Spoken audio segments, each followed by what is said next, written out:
Oh yeah, sexy biscuits. Nice. Long Boys 1975. A YouTuber's on the rise. Reviewing games and sometimes friends. But Long Boys 1975.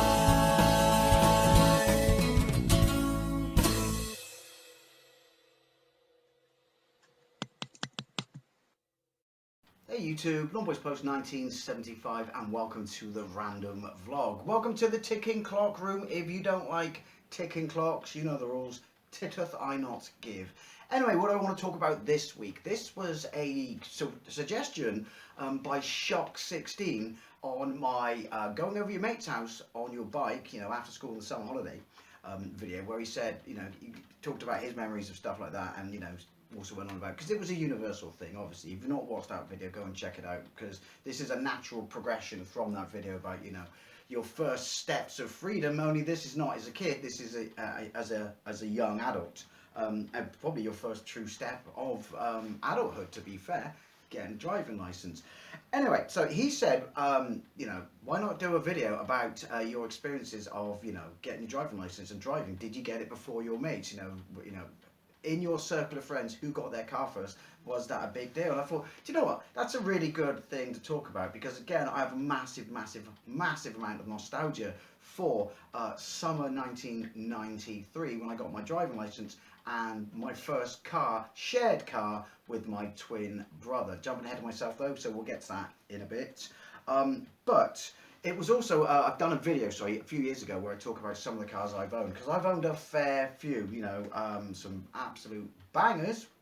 Will be the one in this video, even though it's still hands down one of my favourite cars of all time, because it was my car that I learned to drive in, and was my car, my twin brother's as well, that was my runabout for a year before its sad premature demise. But we'll also get to that, if I remember, because I don't script this shit. I just talk off the cuff, and when I edit them back, I just think, shit, I forgot to mention this, and this. Anyhow, yeah, so this video is just going to be about that, pretty much passing my test, lead up to my test, passing my test, and what a life-changing moment it was, and you know, fucking great year 1993 was. Now, I went on in that bike video from a fortnight ago about, you know, Generation X was the best generation, you know, for perfect balance of everything when it comes to technology and stuff like that, but still going out and doing stuff and things like that. And I'm not, you know, shitting on any generations prior to that or after that. Just to me, I just think we were a damn lucky generation, and I agree with that for, you know, when I turned 17 and, you know, when I passed my driving test, because the bottom line is it gets kind of a bum deal now, but the 90s was fucking fantastic. You had the 16-bit wars, you know, you had the PC gaming scene coming alive, like stuff like Doom, things like that, Quake. You had obviously PlayStation, 32-bit consoles and stuff like that. The music was absolutely fucking fantastic. The movies in the cinema were amazing, you know. There was, we'll talk about some of the movies, because that was a life changer for me going to see movies as well, was getting a car. But yeah, the movies, there was no intersectional feminism, there was no gender identity politics, there was no woke shite whatsoever. Blue-haired land whales hadn't even been birthed yet. So the 90s was fucking fantastic. A simpler time, but definitely a better time to live through. So anyway, I would have turned 17 in 1992. Now, at this point, I left secondary school. So I would have left secondary school in summer 1992. We also went to America for the second time in summer 1992. So summer 92 was a pretty good year as well. And we were still riding around on my bikes and shit like that, going to David Letterman, as I mentioned in that video, you know, with Carlos and stuff like that.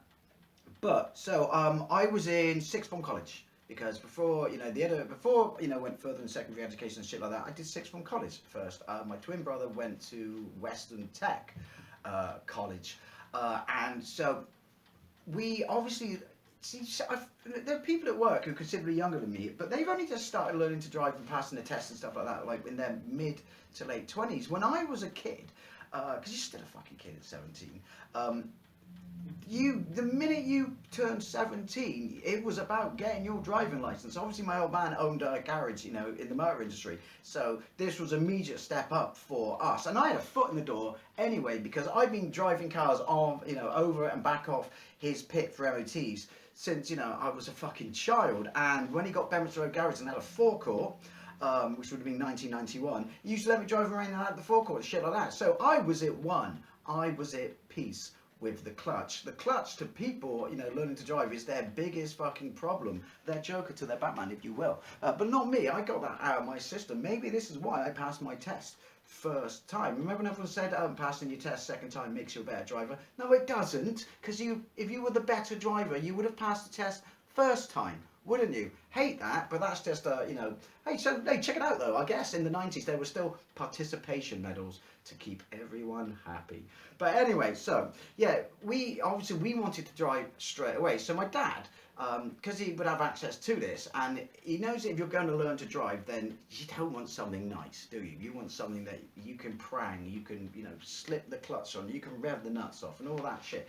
So he bought us a Mini for £75, and it was orange for the most part, but some of the wings had a lot of filler in, and some of them had primer on, and one of the wings was white as well, actually. And it was an old registration, because in the 90s, obviously, it was the first, before what we're on now, the first letter indicated the year, such as A would be 84, B would be 85, so forth and so on. But before that, they started with A as the final digit, and then obviously when they went all the way through the alphabet, obviously apart from Q, it's reserved for kit cars, then they went on to where it is now. And so it was on there somewhere, I can't remember, but it was towards the end. But this thing was old, and obviously key was in the middle, big round steering wheel in the middle. My first two share cars with my brother were Minis, and that's where my love for Minis come from. And obviously I've owned, you know, various new Minis.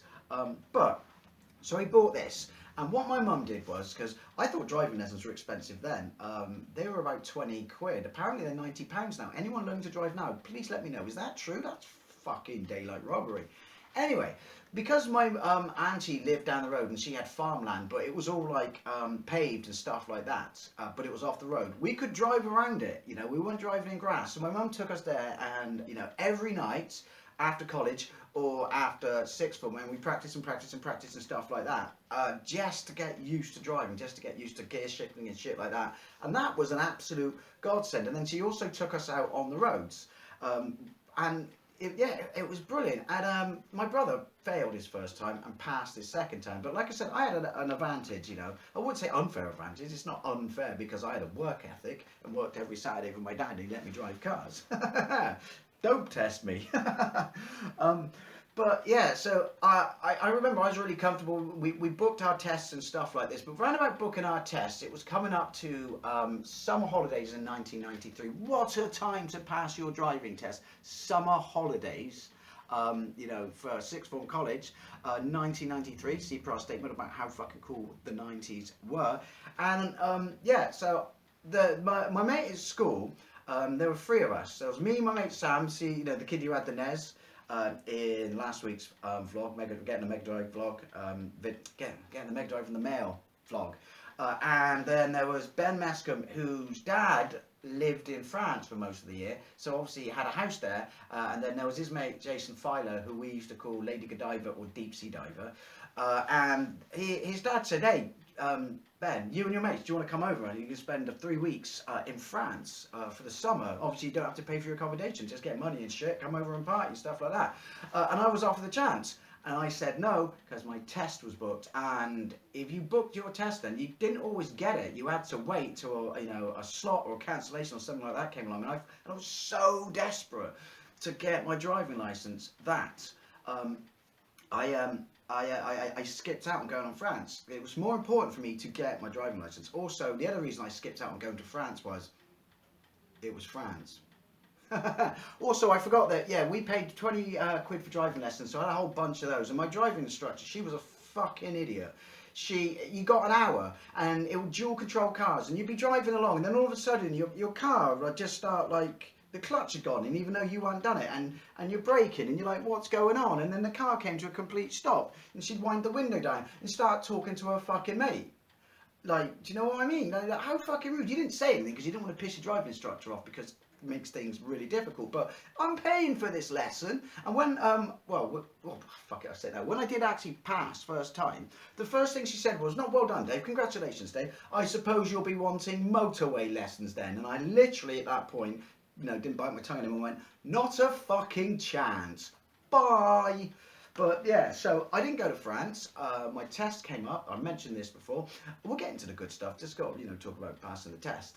My brother's was a week later, and he failed, and he had to wait another 6 weeks so he could take his, on which he passed. So I had 6 weeks of the car being exclusively mine. Live like a fucking god.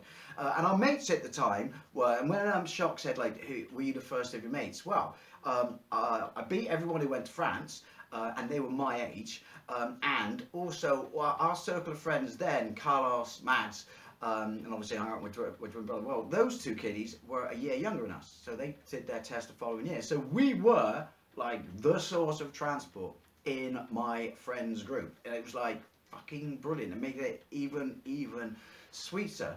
But I remember coming up for the test, everyone lent me a lucky chain or something like that. Like, because everyone wore fucking chains back then, didn't they? Like a St. Christopher or one with a ring on, or white gold. What's the deal with white gold?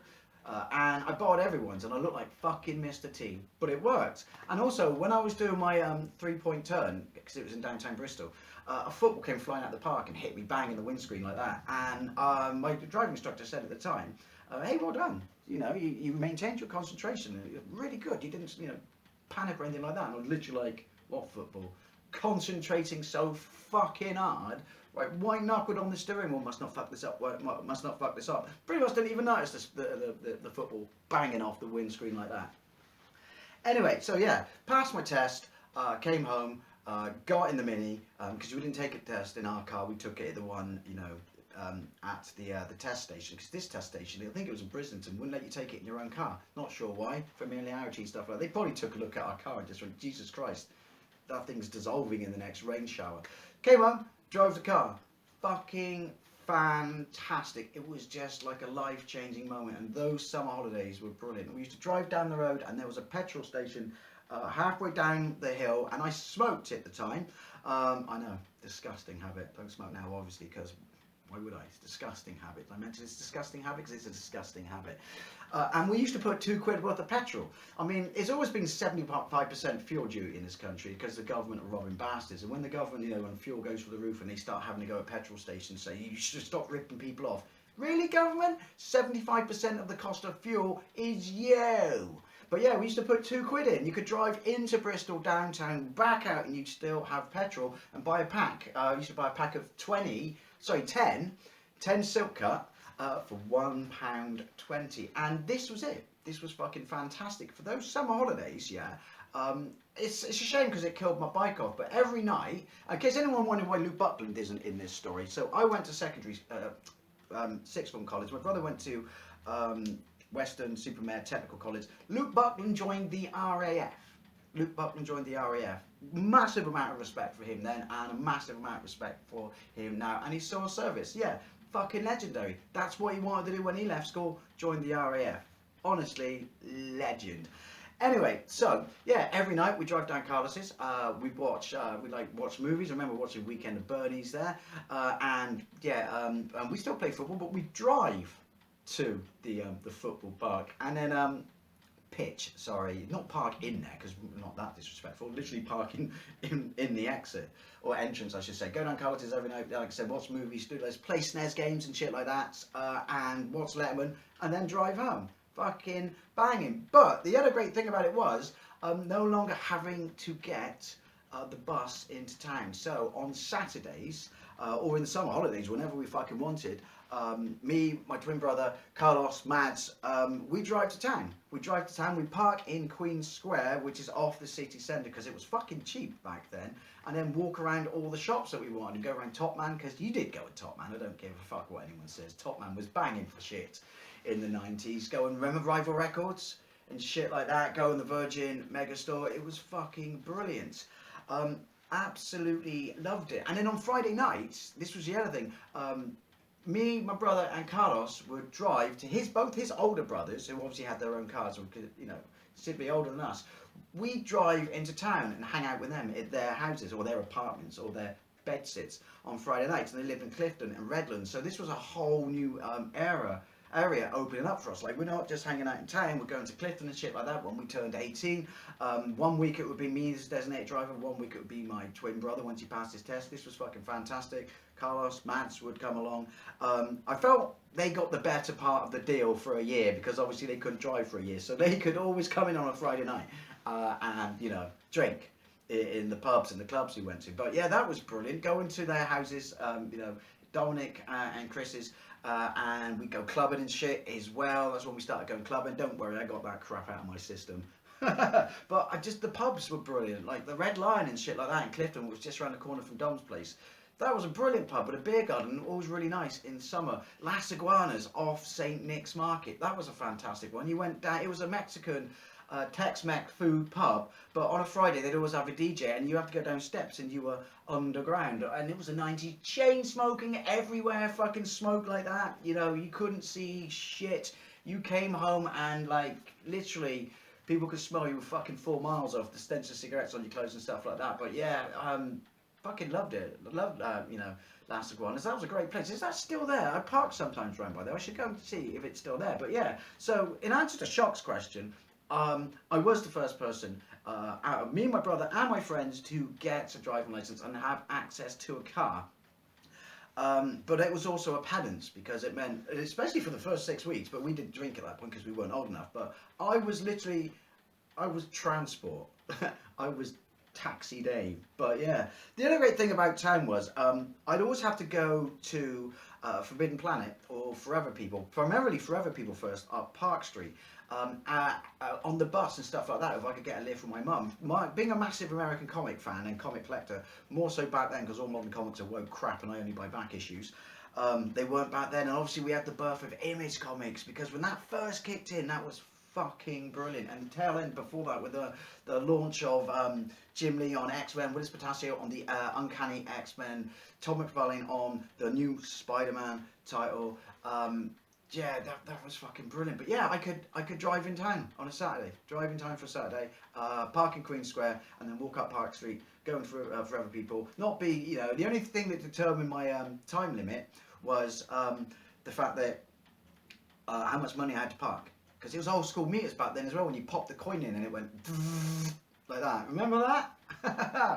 I don't think you could get more than 2 hours on it, but you come back and plug your meter again sometimes, because there was loads of cool shops up Park Street as well, such as BS8, which was a whole bunch of little market stalls in like one big shop and stuff like that, and record stores and stuff like that. And obviously there's Forbidden Planet, Forever People, sorry. Why are they always, FP something?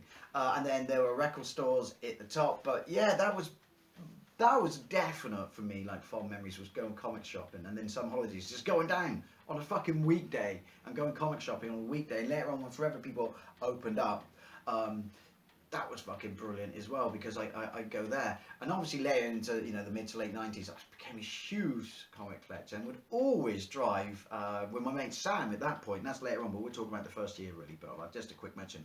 I'd go to Forever People, and then he'd go to, was it Pro Guitar in the Horse Fair, opposite where that retro store is now? I don't know why I'm saying it like that, because most of you aren't going for fucking Scooby where that is, but that was our Saturdays, going to, again, us, by ourselves, maybe having a pint in the old Duke and shit like that. Yeah, going to, I want to say it was Guitar Pro, but that's, Pro Guitar, sorry, Guitar Pro's probably a fucking game. Yeah, and my big thing was, and we go around the stores and shit like that and buy VHS, but 93, primarily, that was, comics and stuff like that, going downtown, going down every night, just driving down the village instead of, walking down, because obviously the brainwashing narrative that is climate change lies didn't really exist at this point.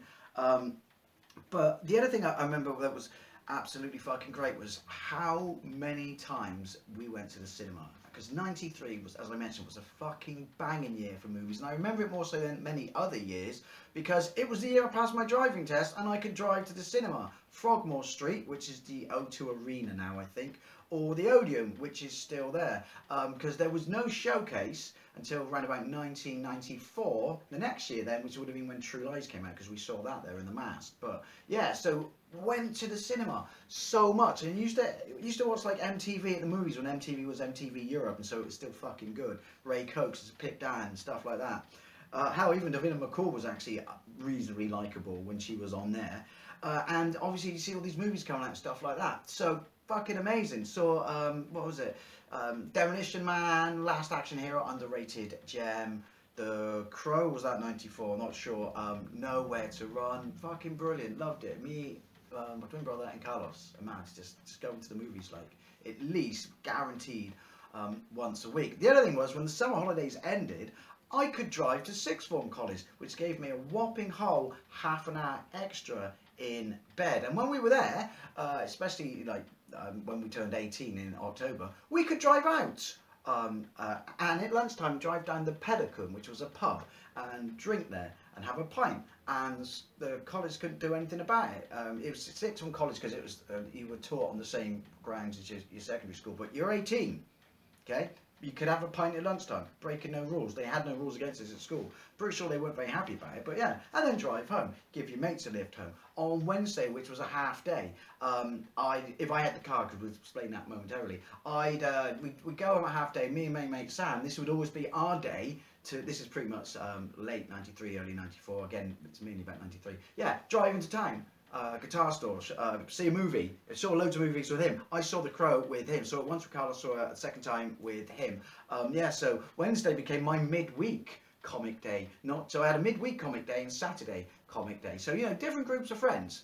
You know, Carlos, Matt, stuff like that. And obviously, I had Sam, because he was my best mate, you know, in sixth form. Yeah, well, he was my best mate before that as well. More than one best mate is what I'm saying. So Wednesday was our movie comic book day, because you were given a half day so you could study and shit like that. No, fuck that, we're not doing that.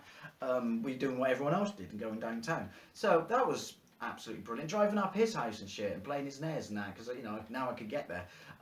Yeah, that was great. But my brother would also have to borrow the car, so he'd have it some days, so he could drive to Weston-super-Mare.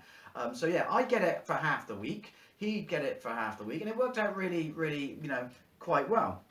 And because both of us, there were buses from where we lived, and you just felt fucking. I know you're kind of an adult, but not kind of an adult at 17. But it's like, I'm off. You know, see you later, everyone. I'm gonna drive. No bus for me. See you later, losers. It's weird because, like I said, passing your test, it took ages for not. I don't want to say novelty because it's not. But like how fucking cool it was if you had access, regular access, and obviously we had our own car, we didn't have to, it was my parents, but it was bought for us, and yeah, it was a shit heap, but I loved that fucking car. I was incredibly fond of that car. Still to this day, that is one of my favourite cars I've ever driven, because it was my first car. I learnt to drive in it, and this summer of 1993 was just fucking amazing. I am aware I'm all over the shop in this and waffling and shit, but it's hard to pin down memories like this because the sheer amount of stuff we did because we got a car. We used to drive to Weston to go to the cinema there. There was no advantage of going to the cinema in Weston, saw Wayne's World 2 there, because it was further away. Like, and if you broke down no mobile phones then, you were fucked the walk back all the way up through Brockley Coombe in the middle of the night, and I'm pretty sure that forest is haunted. But yeah, just like thinking of somewhere and then going somewhere. So, you know, going out on Fridays, you know, to my mate's brother's house and stuff like that, going to the pubs and clubs in Clifton, that was fucking brilliant. Being lazy and just driving down my mate's house in the village, that was fucking brilliant. Driving to sixth form college, you know, and then using Wednesday your half day, and then just driving literally straight from college, not going home or anything, with my mate Sam, because I give him a lift home most nights, but I wouldn't pick him up because obviously didn't live. It's easier to drop someone home than it is to pick someone up. Out of your way. But yeah, we wouldn't even stop at his house or my house. We'd just fuck off straight downtown, going comic shopping on Saturday, going comic shopping in the summer holidays, going anywhere in the evening, or even on a you know, a school night, college night, sixth form night. Just brilliant. Absolutely loved it. 93. Also, that was the year I got into Soul Asylum because they were everywhere then, mainly on MTV, and that was fucking. Grave Dancers Union is a phenomenal album, in my top 5 albums of all time. Dad put a stereo in the mini as well. Tapes, stereos. My word, cutting edge shit. back then. Absolute cutting edge shit. Used to go down because what was it? The Beer Keller. Saw Tool at the Beer Keller. Saw the Gigolo Ants at the Beer Keller. And that was with different people who were in sixth form college with us. Yeah, that was fucking fantastic. But what a year 1993 was, and for for 6 weeks, I was the exclusive person of everyone I knew who had a driving license and access to a car, didn't have to borrow their parents. And obviously, then my brother passed his test, and then it was a year between me and him before our best mates passed their tests and stuff. So yeah, we were pretty much the centre of attention. Like I said, either a blessing or a curse, because you were always designated driver to a certain degree. You had to divvy it up with my brother. But anyway, that car prematurely died. Fucking love that car. My twin brother Ian, he had a camcorder at the time. Remember when you stuck the little tape in it, and when you pulled it out, you put it in a VHS converter and banged it in the video so you could watch it on the telly. That was for some reason because you used to take it to college, and at this point, that was the early start of the next year, or just no, that would have been towards the end of '93, because that would have been when Carlos and Mads left Tube Valley, my secondary school. So that was in '93, and yeah, so they used to film themselves cocking around because we used to watch it. Like, that was our highlight. We used to make movies. We made a film called Look What the Cat Dragged In because we were massively into Kung Fu, Bruce Lee, Van Damme movies and stuff like that. Maybe I'll make a video, a vlog about that summer when we just made nothing but fucking Kung Fu movies. True story. On my brother's camcorder. And someone standing behind the camera going like that every time you threw a punch and shit. Snap a twig when you broke someone's arm. But he had the camcorder and it was still on in the parcel shelf. Which is a very generous word for what was actually the back of a Mini. And he came out too wide on the road, and there was a van coming, and he cut in, and he clipped the lamppost, and he rolled the car through a hedge. And the camera went fucking mental, and all you could hear was my brother go, "Shit, you alright, man?" to Carlos, and that prematurely killed the car. They were both fine. I don't think I can even recall my parents being uber pissed or anything like that, but he killed that car. So, not only did I pass my test before him, but I could hold that over him as well. At least I didn't fucking roll the car through a hedge. But, so then my dad bought the blue Mini, and that, like I said, I think that was either towards the end, autumn, winter of 1993, and we had a blue Mini, and this one was all one colour apart from the wheel arches, which were black plastic. And yeah, so we loved that car as well, but it wasn't as quick. Quick is a very strong descriptive term for what these 998cc fucking Leyland Minis could do. But the orange one, that's a strong descriptive term as well. That was quicker and nicer to drive. So we didn't hate that because, again, we had a shared car. My brother Jason was earning decent money at this point, so he had his own car. He had a Beetle.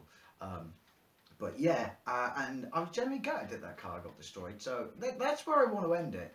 Because I've been all over the shop, but what a fucking year. Passing your test before anyone else in your immediate circle of friends, and then a year before some people in your immediate circle of friends, but being lucky enough that your dad got you a car that not only did you learn to drive in, but then you had access to, so I could do all these cool things. Because I know people who've passed their test, more so back then, and the only polite time they could drive was if their parents let them take their car, trusted them to take their car, because Dad didn't give a fuck about this thing. It cost 75 quid. It would have run out of MOT in early '94 anyway, and there was no way that was getting through another one. So technically, I guess my brother put it out of his misery. It was a mercy killing. But yeah, if your parents has got a fucking Range Rover, he ain't letting a 17-year-old kid take it out who's just passed his test, has he? Although you could argue he should, because the kid would be really safe, and statistically you are going to have an accident in your first year. But yeah, what a year, going to the comic book store, going out in the evenings, seeing bands, going to clubs, going to pubs, driving to college and back. Fucking brilliant. So yeah, I was the first in my immediate group of friends, but also just not only the freedom, but just, like I said, it was the 90s. If you're going to pass your test, the fucking 90s, man, seriously, that was the best time to do it. Anyway, as always, I've waffled to tits, I know that, but I'd love to know what you think, especially if you passed your test, around about the same time as me, or if not, I'd love to know what the biggest and coolest thing was for you the minute you got a driving license, and if you had access to a car. Thank you very much for watching. I'll see you later.